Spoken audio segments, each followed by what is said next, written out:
Tonight's session is called an open forum session. And the goal for the open forum sessions is really for you to unmute your microphone, ask a question. If you want to show your screen and share your charts, then that is really the purpose of tonight's session. It's really, I don't come prepared with anything. It's really designed so that everything that we do, you guys have the opportunity to just ask any questions you want. It is a totally open slate. So I've gotten 1 or 2 questions via email that I can make sure that I address throughout the evening. But I definitely want to make sure that I answer whatever questions you guys have. So here's the way we're going to work tonight. So for the next hour is going to be our open forum session. I'll answer any questions you have, and then we're going to take a short break, and then we're going to come back and do Options Deconstructed. Options Deconstructed is our slower paced options session. Tonight, our slower paced options session is going to be focused on single-legged options trades and then reviewing those inside of risk graphs. So that's the plan for tonight. Okay. So let's go ahead and get started with the first questions that you guys have, and we will start there. And you can type them in the chat box, or if you want to turn the microphone on, just say, can I have the mic? And I will unmute you. First one, Andrea's got a couple of trades we can look at. So I will look at some trades. I'd like to get through questions first, if that's okay, Andrea, because I like to use this as a lesson session. But if you have trades to look at, I will definitely look at them, no doubt. And then as long as we can turn it into a teaching moment, that's kind of what I want to make sure that we do in this session. Oh, past trades that I want your thoughts. Okay, that's actually even better. So do you mind if I turn on the microphone and then I can share my screen, my screen, and then you can talk about those trades? All right, I'm going to unmute you, and you let me know what you'd like to look at first. Okay. I had one good one and one failed. So let's do the good one first. Okay. Can you hear me okay? Yep. Okay, I have a nat gas of 5 minute. I know you don't do 5 minute, but it's a 5-minute supply from yesterday. Okay.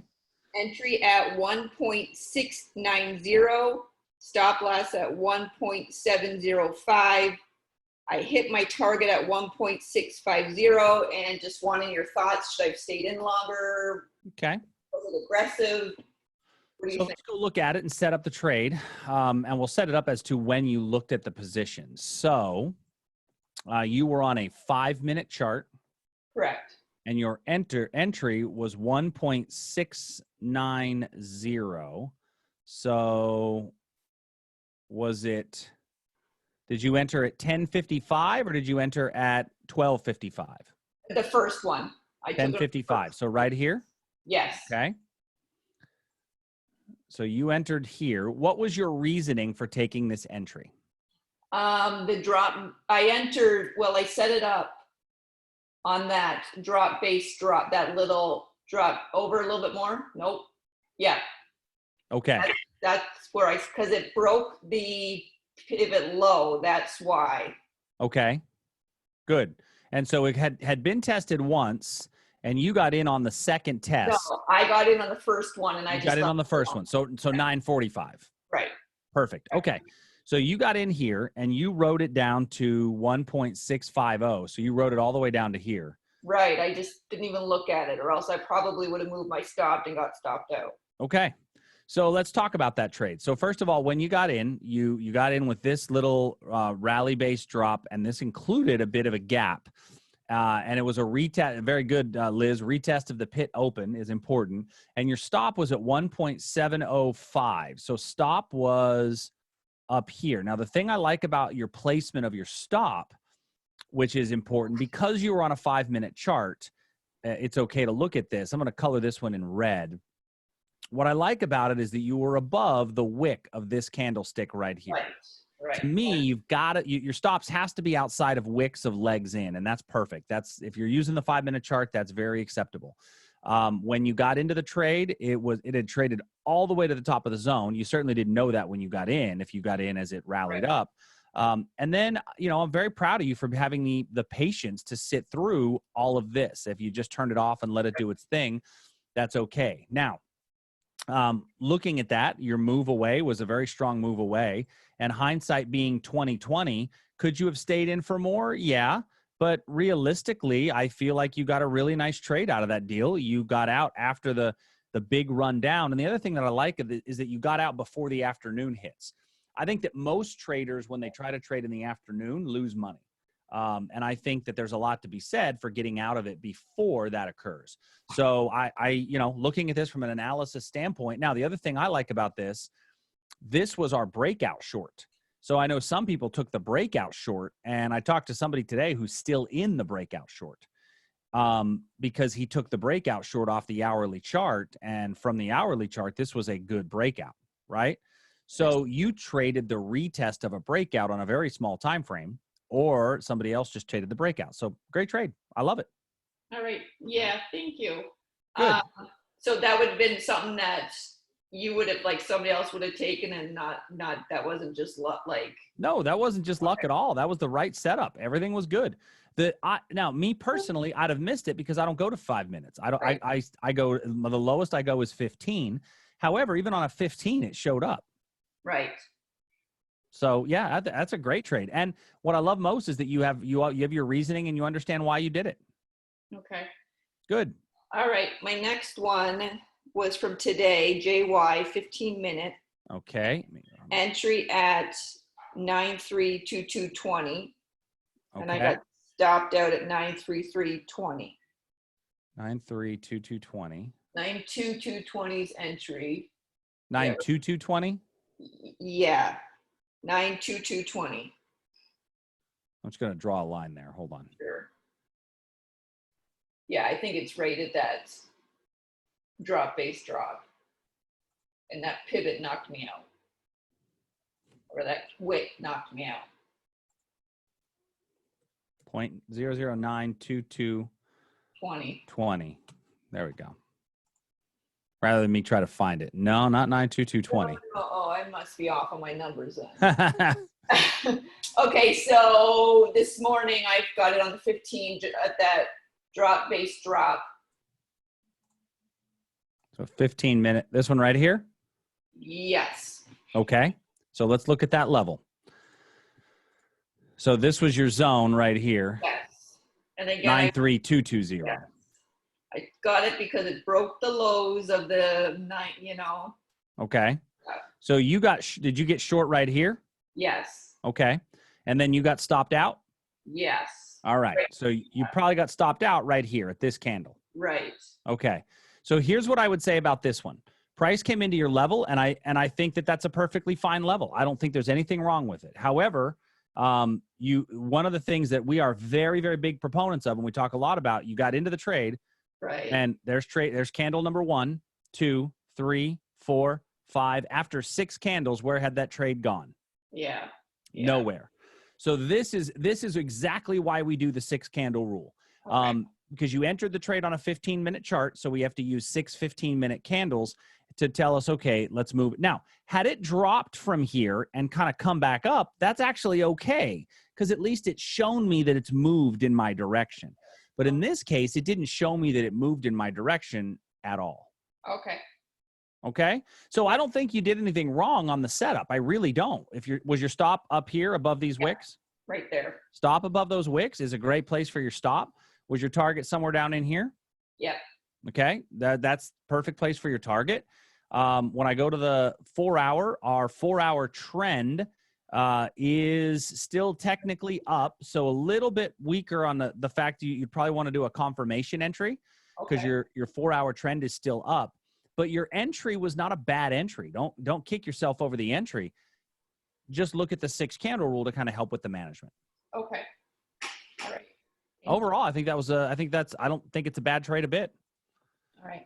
So now the long from today was really the trade in the Japanese yen, as it really moved off of there pretty nicely. We had a couple of decent ones between that one and then the euro, which eventually we got a nice move on the euro. That was the better one. The euro hit down here, rallied up, and then got a nice reversal. So is anybody still in the ES short, by the way? The ES short that we put in the updates today? Nice. That's good. So, all right. So, Andrew, anything else? I have one that hasn't triggered yet. Okay. What is it? Soybeans. All right, so let's take a look at it. 60-minute long All right, at 8:36.28. 836.28. Right there. So off this little rally-based rally. Yeah. Okay, so let's look at that. Let's wrap our lines around it. Is that a good demand? Absolutely, that's a good demand. Decent time of day, right there at the European market open. The only downside with this setup is what's my 4-hour trend direction? Yeah, I know. Yeah. Very much down.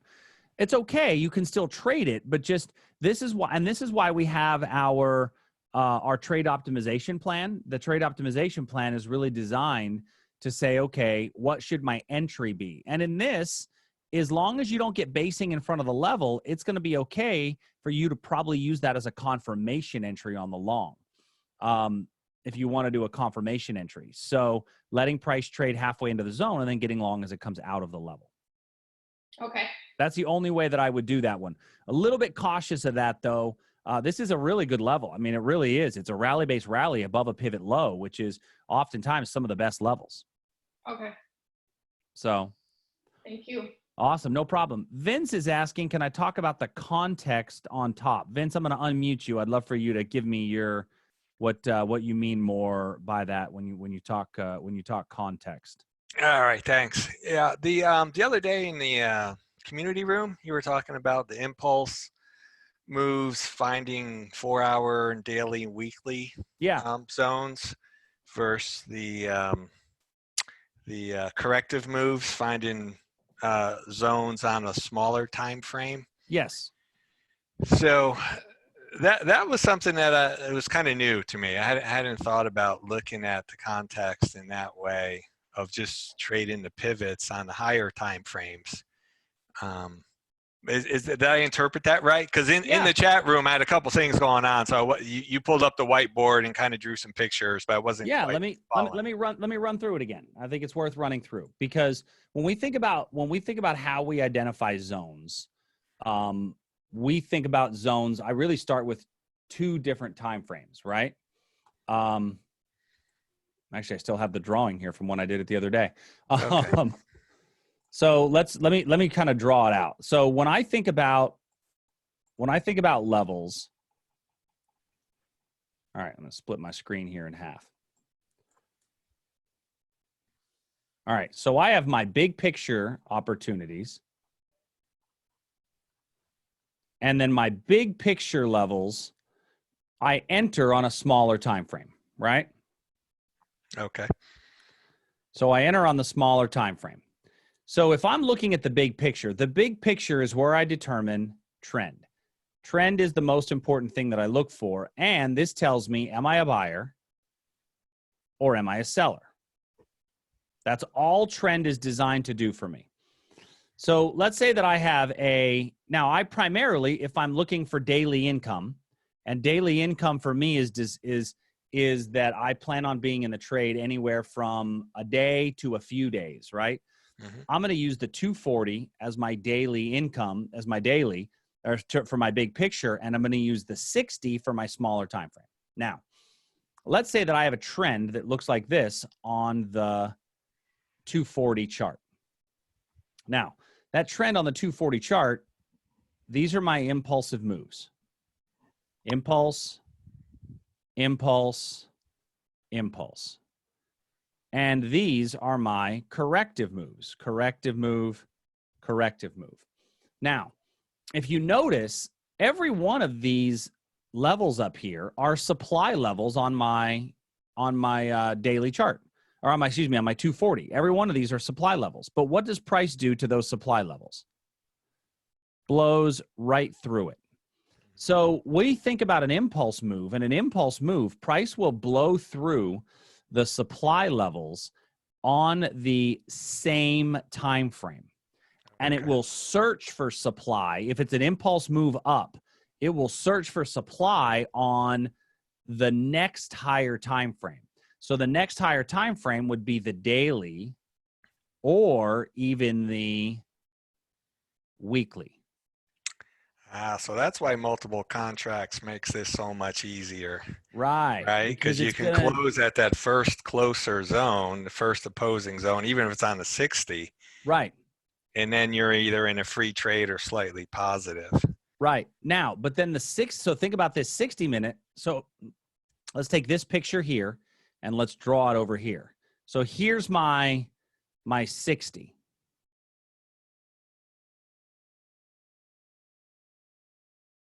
Okay, so there's my 60 of this picture right here. Mm-hmm. Well, if I look at the 60, I have a level that I would consider probably a pretty good area right here. That would be my chosen area of demand, frankly, because it was that area of demand would be just above this area of resistance, and it's probably the equivalent of right about here on a pullback. So the corrective move will search for demand on the 60 or the 240, and will then start a new impulsive move. Okay, and then that's how you could hold the positions longer. Right. Right. Okay. Yep. Now, all right. By the way, that completely changes. If I'm looking for weekly income, right? So like when I look at options positions, my big picture is the daily. And now I'm looking for supply on a weekly chart almost always. Okay. So. All right, cool. Thank you, sir. Giovanni's got a good point. I do that basically with a 1-to-1 and let the other one run. So. All right. Good.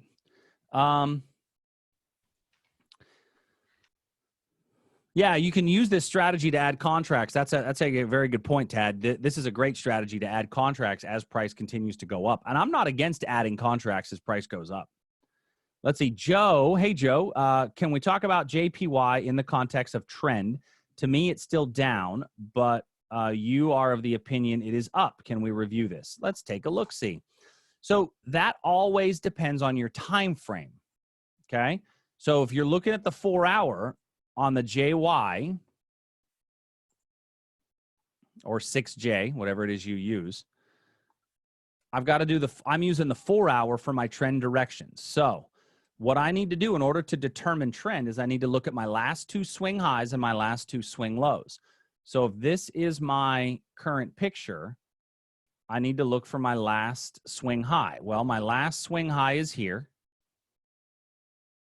Right? Now, by the way, that just happened here in the last little bit, but that's my last official swing high. Before that, it was here.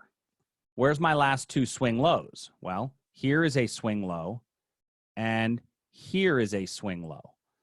So by definition, I do not have a lower low and a lower high. I have a higher low and a lower high. That is not a downtrend. So when we're looking at trends, I always look for the last 2 swing highs and the last 2 swing lows. By definition, if we get below here, we will be in a downtrend. And the reason is because then we'll have to put in a lower swing low once we get below here, right? So once we get below here, we will have to put in a lower swing low. Then I will have had lower swing high and lower swing low. Does that make sense, Joe? If you want to ask a question, I can unmute you if you'd like to. Yes, which one? You want me to unmute you? Or does it make sense? Yes, I'll unmute you. Okay, let me do that. Sorry that I have to go through this unmuting process and you can't do it yourself. All right, Joe, the mic is yours, brother. Yeah, can you hear me? I can. Yeah. Oh, welcome, by the way. Bienvenidos. Yeah, thank you very much. Yeah, the reason I told it is a downtrend because it took a turn at the 4-hour supply. So it went up and up, and then it went into the supply of the 4 hours, and from there it took a turn. Right. So that is the reason I took it as a downtrend. Sure, it took a turn, but it's not a confirmed downtrend as of yet. Right now, it's still an impulsive move, right? Now, that impulsive move, because that impulsive move broke through this supply and it broke through this supply, right? But it did turn at this one, but that doesn't mean my trend has changed. The definition of trend for me is lower swing low and lower swing high, 2 consecutive lower swing highs, 2 consecutive lower swing lows. And what happens is if I do that, I now have a concrete definition of trend rather than I'll call it a fuzzy definition of trend. My definition of trend is concrete because I look for swings. Another tool that you can use is the zigzag indicator tool. The zigzag indicator tool is actually pretty good. Now, this one, right now, it's set to 0.5%. So, but this will oftentimes give you an indication of some of the major swings to help a little bit with that. It's not as good on the Japanese yen, it looks like. I'd have to probably change my percentage, but it's a way to kind of smooth it out. So that's what I'm looking at, Joe, are the swing highs and swing lows. And I have found that I'm significantly better. And I mean, and today I got a nice little 3-to-1 move off of getting long because we were still technically in an uptrend. Okay. But now if you approach it, do we buy it or we sell it? Right now I do nothing. Yeah. Because right now, if you take a look at my demand area, the demand area on my hourly chart, we traded all the way to the bottom. So since we traded all the way to the bottom, what do we know for sure about that level? That is no more fresh. That it's more than fresh. It's used up. Our belief is that if it trades more than 50% of the zone, I'm no longer interested in the zone. So I believe that level is dead. So now we are still dropping. So can I get short? Yes, I can get short. If I get short, I'd have to look to this area of supply right here as my closest one. However, at the moment, that still needs to be a confirmation entry. And it needs to be a confirmation entry because my big picture is still down. If we get below here, then I can change this to a limit entry because I am still technically not in a downtrend. Okay. But thank you for asking. Great questions, my friend. Thank you. All right. Let's see. Liz. Oh, I'm sorry. Yes, Liz. Big picture is still up. Liz, Chuck, so let's say you have a ridiculous sized candle like a BP Brexit candle. As price slowly works its way back up and makes a higher high and higher low, would you regard price as being in an uptrend even though it's still all within the big red candle? Yes, Liz, I would. Matter of fact, let's go back to the Brexit candle. I think that's actually a really great example. If I can go back that far, which I think I can. I was in London that day. I remember being in London that day, doing an all-star event. Let's see. Nope, I'm going to do a daily. All right. So going back here. Oh, no, I can't. So, yeah, here's our Brexit candle right here. So this is that giant Brexit candle that you were talking about. Well, if I look at that position now, I don't, unfortunately, can't go to a 4-hour in Thinkorswim. It won't let me go back that far in an intraday basis. But let's say that we had started to come up through here. Let's just theoretically say that the market had rallied back up to 50% of that candle. Well, that's a big move, right?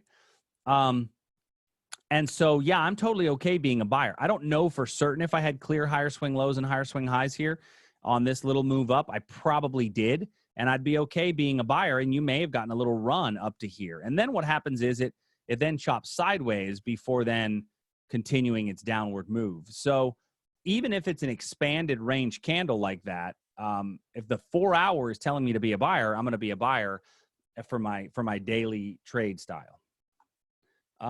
Let's see, Kelly, where was your stop on that trade? On this Japanese yen trade, or on the long today, Kelly? On the short that we just looked at, or on the long?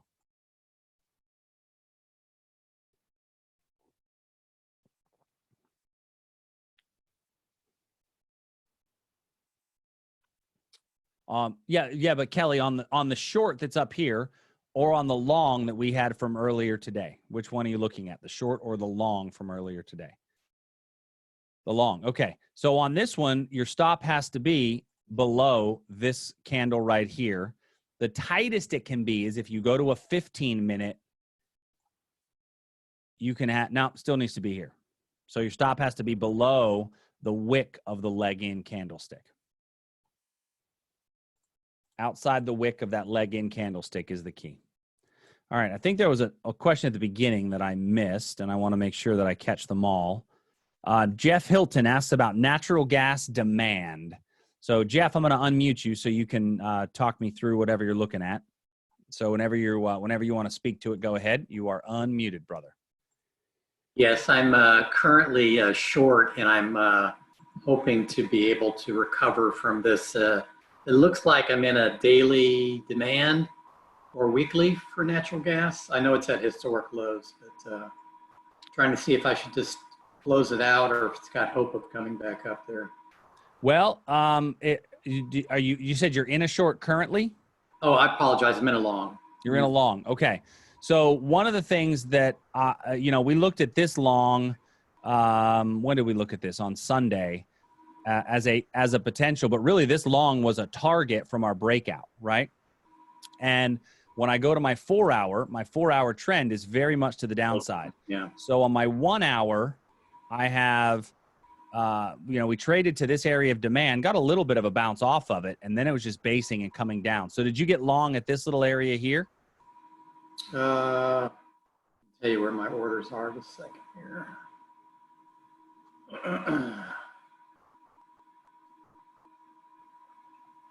Yeah, it doesn't. It was right around there. Okay. Yeah. So my feeling is that this demand area down here, the only way to get long is if it's a confirmation entry. Okay. Because our big picture trend is down, and staying with the trend direction in my mind is always going to be the safer bet. So my gut tells me that prices on this would continue to come down. Now, certainly it could pop up and have a corrective move back up and give you a bit of a profit. But I would go to a smaller time frame and say, okay, well, if we get below this 158, maybe that's where I should have my line in the sand, just because we're not getting a lot of strength anyway. That's my thought. Okay. Yeah, Giovanni, I know. Are you yelling at me that it hit daily demand, or was your caps lock all messed up, Giovanni? I still love you. Yeah, it did hit daily demand, no doubt. But even daily demand, when I look at my weekly trend, tells me, hey, I should probably be a little worried about this. The other side of this is that I do know a little bit about fundamentals. Unfortunately, John Sr.'s not in the room. He knows a ton about natural gas fundamentals, and he'll tell you, what is natural gas, by the way? What's natural gas a byproduct of? Anybody know where natural gas comes from? They don't just drill natural gas. Essentially, natural gas is a byproduct of drilling oil. Well, what have they stopped doing? They've stopped drilling oil. There's no reason to drill oil in the U.S. There is so much natural gas that they have to burn it off. The wells are burning them off because there's such a glutton of natural gas. It's definitely a byproduct of bean consumption. So supply is topped up, and I feel like from a fundamental basis, this thing could really keep falling. So overall, and I'm looking at the fundamental side because I do have a little bit of insight to there. John Sr., who's not in the room right now, but he owned a company that for many, many years, that's what they did. And his son still owns a natural gas compression company, and they do a lot of that stuff. So I have a little bit of an insight into the fundamentals around that one. So, all right. Does that answer your question? Yes, sir. Awesome. Let's see. Joe had another question about the euro. So Joe, I'm going to unmute you again. Yeah. And let me go to the euro and we can talk about it. What's your question, sir? Yeah, so I took a trade euro on short, okay, on the 60 minutes. This one up here? Yeah, so first I took the trade on the one below it. There's a zone below it, right? This one here? Yeah, and that got stopped out, and then I took the second one on the top. So the trend was down, and the one at the bottom, which got stopped out, was a flip zone. That is the reason I took it. Yep. But it got stopped out. But since the trend was very strong, I again took a trade on the upper one, which got filled. I'm still in the trade. Good. And you're still in it, I hope. Yeah. Okay. So my question is like, what should be my target? I am only on one single contract. So should I put my target on the supply zone at the bottom, or should we allow it to go down? Well, you're on think about our 4-hour chart, right? We now have a lower swing low and a lower swing high, right? So swing high, swing low, swing high, swing low. So I got a lower swing low and a lower swing high. One of the things I would say is that instead of, frankly, I would have my target pretty far away. Allow this thing to run. I would say a good target is down here at 83.19. Okay. Okay. I think that's a really good target. I think that's a realistic target. Now, the hard part is how do I stay in it that long and not give up any of my profits? Well, there's a good chance we're going to get another bounce off this demand area. Now, this was the demand area from this morning's daily market commentary. Yeah. Rallied up off of that level. And then this was our supply level from the daily market commentary. Yeah. And so the thing I like about this level better than the one that you took is the time of day that it was created. Things that are created right at that European market open are golden for me. I love things created at the European market open. Those to me, Liz, hopefully this will make you feel good. Everybody in the U.S. thinks that the United States is the center of the financial world, and that is not the case. The center of the financial world is London. And we really need to respect the London Open. So that is 2 o'clock, 2 a.m. Yeah. Depending on your time zone, but yeah. London and Frankfurt, those two openings are much more, because what happens is you got to remember that overlaps the Asian markets as well. And so I look to the European market open as a really strong reversal time period. And that I think is the reason why this one didn't work as well as this one, because I see if there's a reversal level that are two of them that are close to each other, and one's the European market open and the other's 2 hours later, I'm going to take the market open one. Okay. So now I think a good target is down there. I think it'd be okay though, since you've started to make a pretty good move. If you said you're only in one single contract. Yeah, that's right. Okay. So if you are of the very cautious nature, the most cautious you can do is take your stop and move it to here. So you've locked in a bit of profit. Yeah. And that'll, that's not a chump change, right? You're picking up, you're picking up a fair amount of move here. Mm-hmm. And then you could even, once you get another leg down, once you get another area of supply, move it above there. Because right now, this move down we're getting here is creating another supply level right here. So this should hold. Even if we bounce here and come back up, this level should hold. Yeah, okay. So. Okay. Would you look at the short 60-minute base that just developed? Andrea, I would not, for two reasons. One, that you're correct, Liz, the candle hasn't closed. And number two is I hate levels formed at 6, 7, 8, 9 p.m. Central. I find those to be the absolute worst time of day. All right, good. So Giovanni has a question, so let me unmute you. All right, you're unmuted, brother. What do you got? Whenever your microphone starts working. Sorry about that. Can you hear me? Now you're good. Hey. All right. So my question is, all the time when I hear you say like, this went down this many points, and it's like it's a points thing. Is it just like, are you just good at math or whatever? Because how do you know how much you're risking just by so this is what I'm trying to say. When I put a trade on TradeStation, dude, I have to count the ticks. Sure. On the matrix, I got to put the entry and be like 1, 2, 3, 4, 5 times 6 point, but is there a way to do that by looking at the chart and looking at price and determining that? Like how much you're doing it? To me, it's just doing this 10,000 trades, right? It's just repetition. Okay. I'd love to give you a magical, formula that I use, but I think it's more just seeing it and getting used to seeing it. If you want an interesting book, believe it or not, that will tell you a little bit about that, there's a book by Malcolm Gladwell called Blink. Have you ever heard of it? No, I haven't. Okay. Has nothing to do with trading. But what it does is it talks about he calls it the process of what's called thin slicing. And it's training the inner part of your brain, the part of your brain that makes decisions on the fly, on the spot, without realizing that they're making decisions. And I love that book because it really taught me as to why I'm able to see those kind of things. My point behind being that is it's just going to take you more time of making more trades. How long have you been doing futures? Like maybe 5 years, but great. Actually taking serious now. Okay. So if you've been, you're not doing it as long. I mean, once that's just repetition. That's all it is. So cool. Don't kill yourself. Just keep doing what you're doing, and eventually you get to the point where you realize, okay, that's that many points, and it just comes to you. You'll Got see it. it. Now, when you're talking points and you're saying that the S&P went down or whatever, 40 points, what does that mean in terms of like, why do people react like, whoa, this many points? Like, because I only think in terms of dollars. Right. So I go and I say, look, it's down 24 points, right? That we're down 24 points right now. So to me, when I think 24 points, immediately in my brain, 24 points is at $50 a point. Every 20 points is $1,000. So that's $1,200. Right? I mean, that's all that is. It's $50 times the number of points. $50 a point times 24 points. But then I also look at that and say, okay, well, that's about 250 points in the Dow.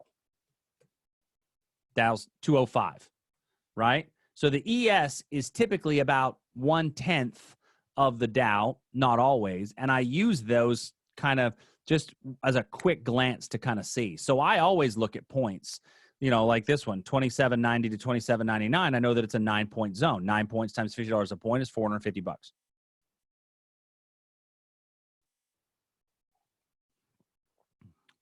So, make sense? Awesome. Sweet. BEA, beautiful. And then I know we did this. This was the level that was in the update. Who else got this one today? Taylor, did you take this one? I know you were in the room earlier. I see we got Taylor in here with us. Did you get short this one at the end of the day, T?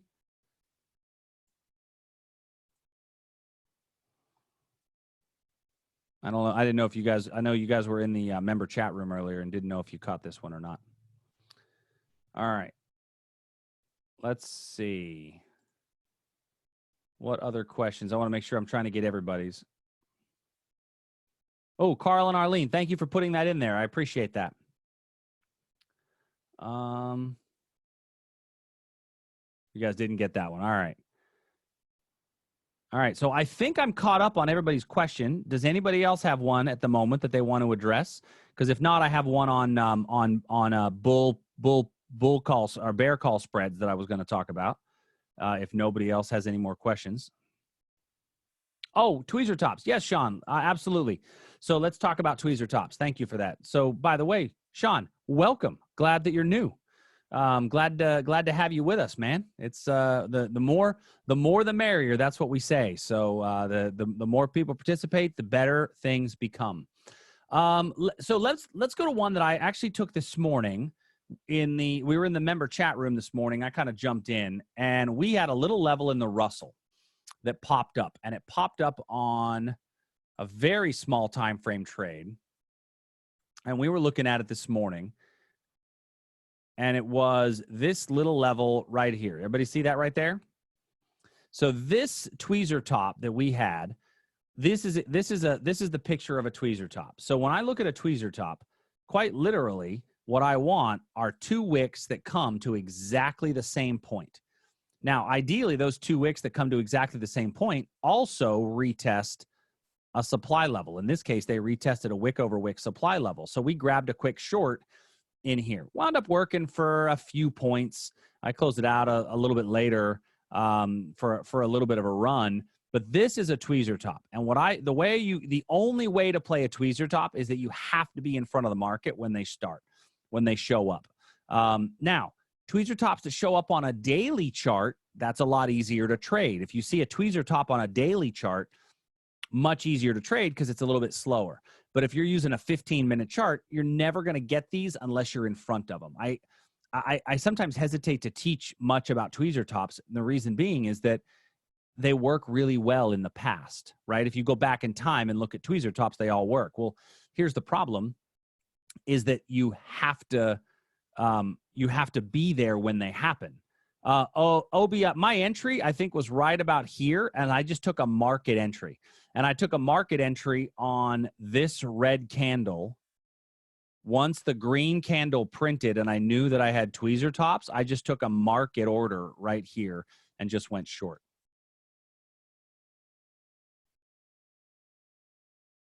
And it was right quite literally, quite literally as soon as this red candle started trading.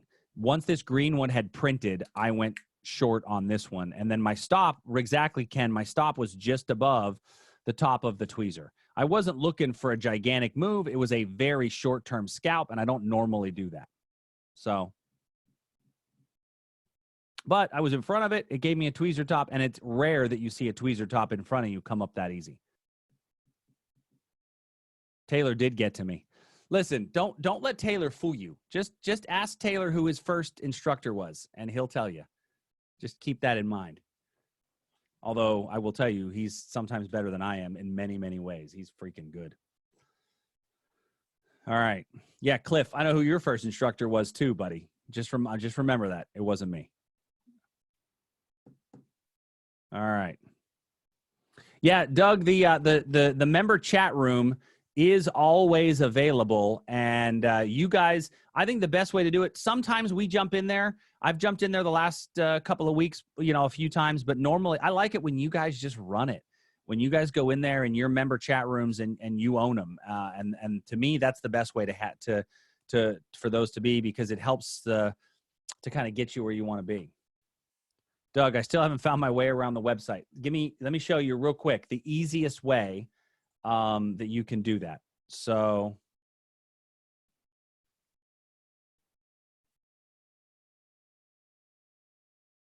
let me pop it open real quick. All right.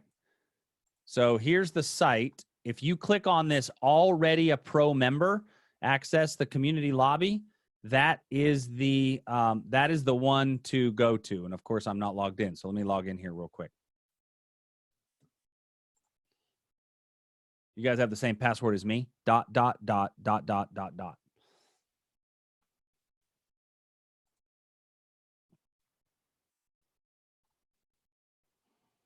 I know it's not a very secure one. Let's see.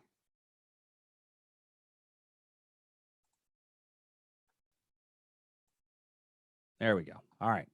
Now I'm in. So when you click on this already a pro member, access community lobby here. Yeah, the math questions are no fun.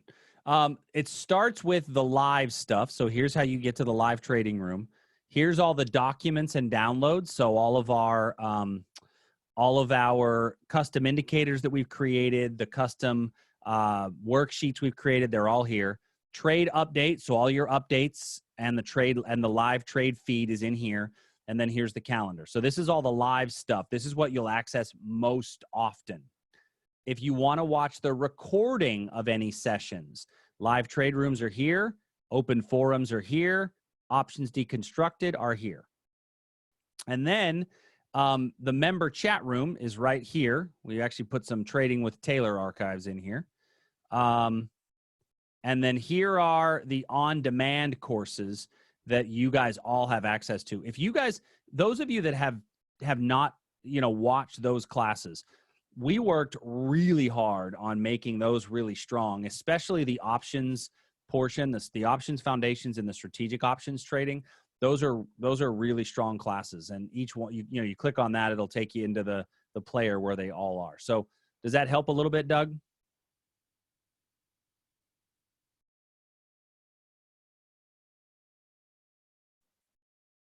Did I hear Ryan in the option videos? No. That was not Ryan in the option videos. So awesome. Perfect. All right. So we have about 15 more minutes. What other questions do y'all have for me? What questions do y'all have? Do you want to turn the mic on? If not, I'm going to show something on a bear call spread. Yeah, Ken. Yes, it was Ken. Who has decided that things have gotten a little bit too busy for him, so he stepped back a little bit. So let's see. RTY, target for shorts. So let's look at RTY as a target for shorts. So first, let's go to the 4-hour. The Russell has given us a lower swing low and a lower swing high. Russell has given us a lower swing low and a lower swing high. So when I look at the Russell for a short, if you got short the rut today, which the long worked out pretty well off that 15-minute zone. now, if I'm looking at a short, I would look up here as a potential reversal point for it, by the way, if we come back up into there today.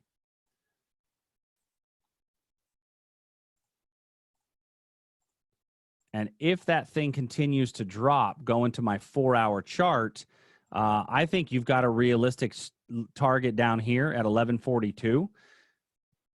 And if that one bounces and we break up and we start to come down, I think we can go a bit lower. This is one of the things I talked about on Sunday night. I felt like this week we were going to get a bit of a weakness and a bit of a pullback. If you guys remember, not Sunday night, Monday night, I said this is a pretty good week to buy speculative options.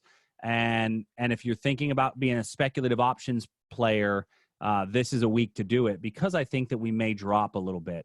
The line in the sand is when I get good, strong lower swing lows and lower swing highs. I have it in the Russell. I don't have it in my other markets yet, right? The ES has not quite given that to me yet, but the Russell has. So that's where I'm looking at, Jeff. Joe says, can you cover the breakout strategy? Absolutely, Joe. Breakouts are an important part of what we do. And so let's take a look at breakouts and kind of why we do them. So when I look at a breakout position, every breakout trade has a couple of rules that are important. So my rules on a breakout trade. Let me bring this up here real quick. Let me clear this out. So rules on a breakout trade, most important rules. Number one, I need to have 3 touches of an area. Rule number 2, I need to have basing immediately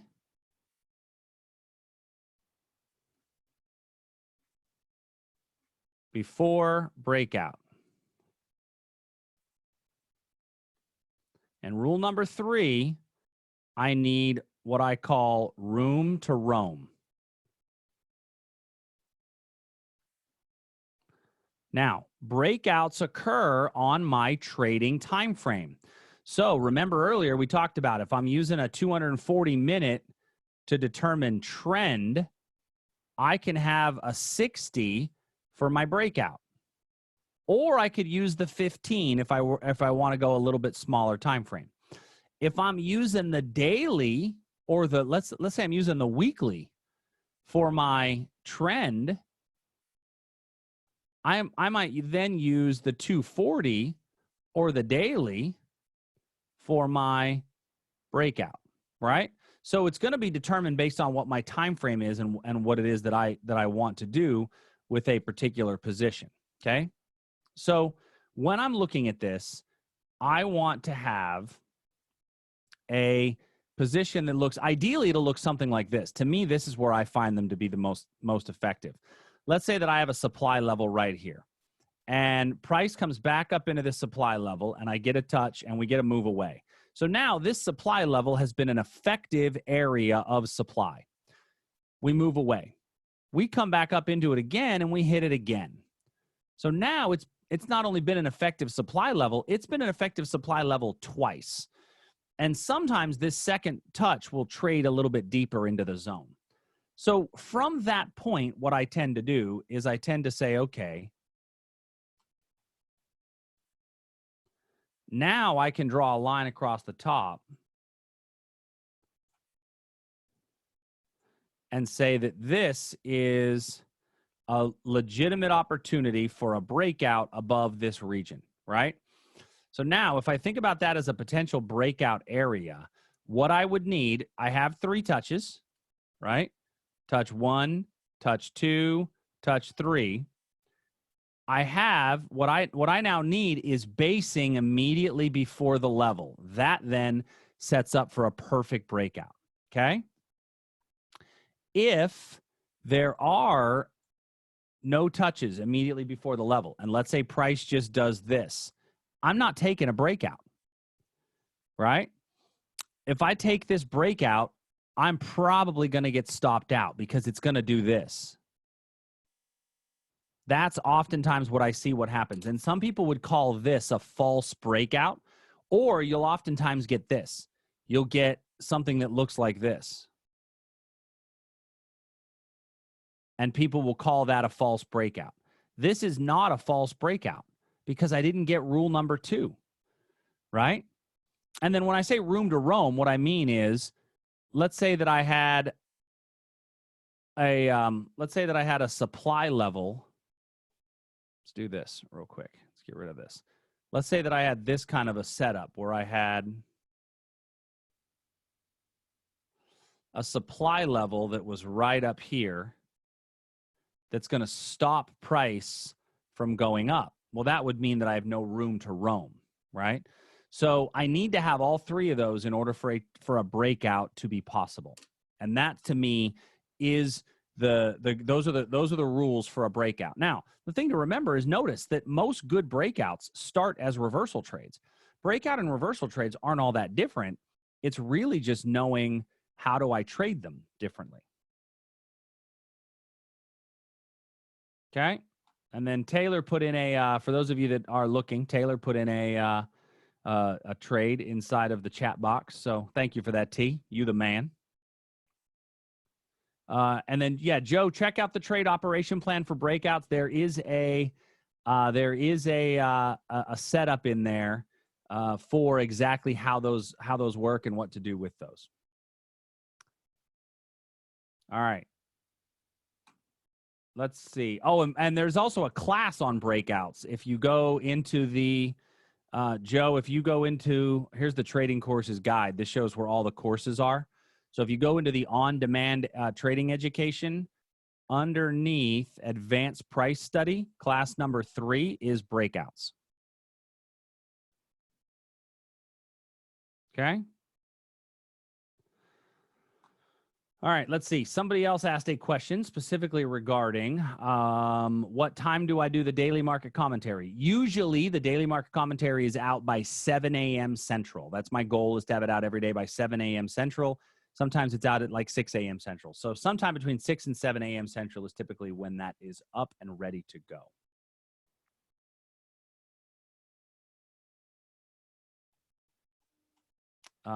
Mike. Bull put spread. Yes, I do want to talk about the bull put spread. I will promise that I get to there. Ma says, where do we see daily trades for placing live trades? Ma, I think what you're talking about there would be the daily market commentary. This is where I identify opportunities every day if we're not in a live trade room. So if you go to the daily market commentary up here underneath Learn, you will see this. These are the videos. We caught, I mean, if you guys watched today's daily market commentary, you caught a lot of trades because we caught a lot of them today in the DMC. So this is where this is located every day. I hate this picture. I shouldn't have put this one on. I can see my bald head. All right. Let's see. Larry, can we cover deep in the money bull call? IV 180 Delta, a way to buy into stock without the cost of buying the shares outright. Maybe a little late in the session. I'm going to hold off on that one for just a moment, Larry. Taylor, it's a good thing I like you, bro.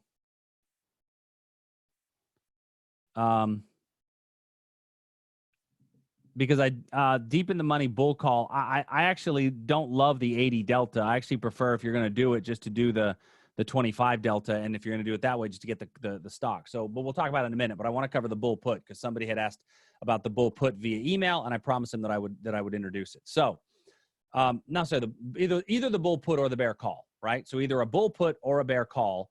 When I set one of those up, what happens, right? What do those look like when I set up a bull put or a bear call? So let's use an example of an options position on any stock. Let's use Boeing.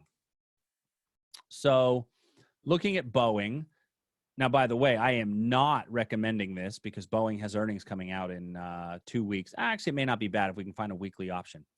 So Boeing on a daily chart, I've got a lower swing low. I've got a lower swing high. I do not yet have a lower swing low.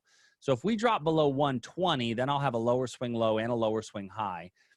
But currently, when I look at my implied volatility, I'm in the middle of the range. So I'm in the perfect area for a bear call spread. And a bear call spread would be selling a call somewhere up here with an overall bearish outlook. Well, let's look at doing the 165. So if I do the 165 on Boeing,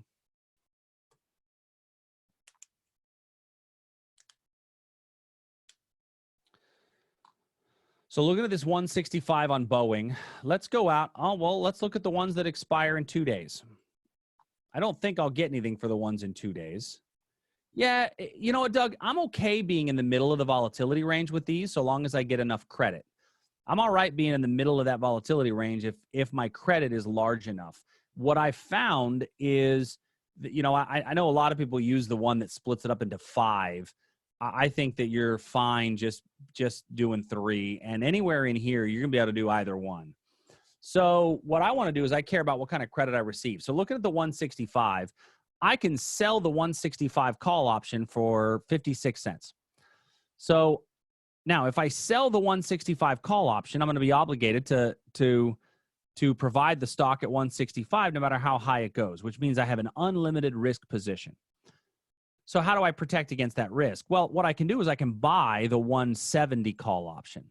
Now, when I buy the 170 call option, I'm going to spend 39 cents. So now this means that I've got the obligation to provide it at 165, but I got the right to buy it for 170. So this shows up as 2 separate orders, a 56-cent credit and a 39-cent debit.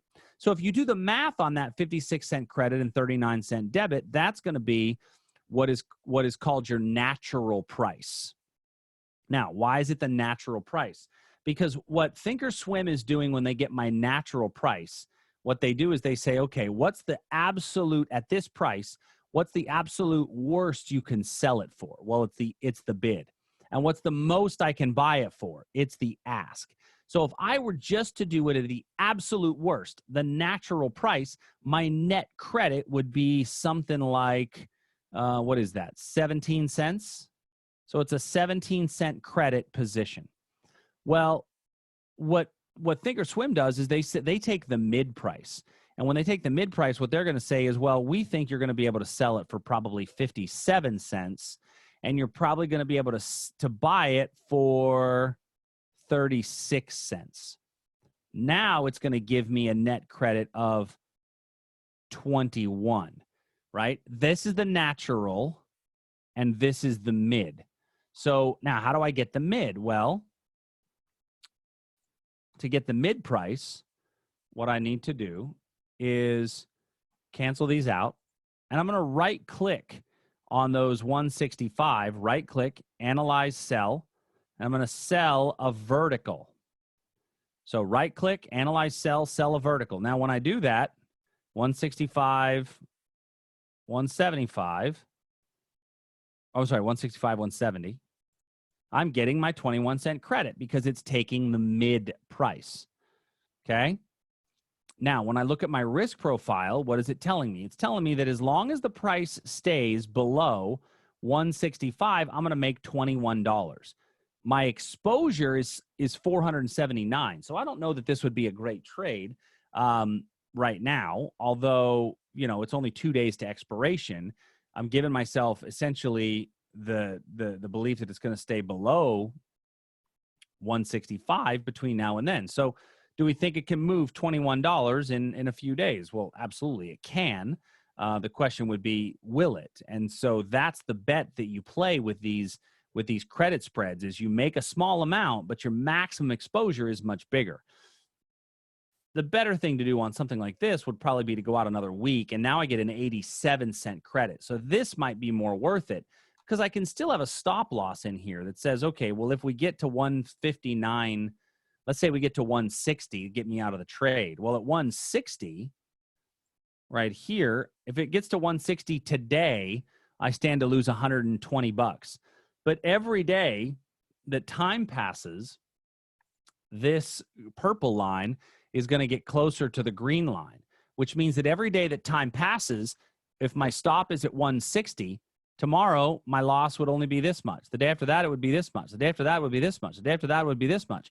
And so each day as time passes, we'll see our line go up until eventually I've had enough time pass that even if it hits my stop, I get a profit. Okay. And that's why people do those trades, is because you don't necessarily have to pick the direction. You just don't want to be too wrong. And if you are wrong, you want to be wrong.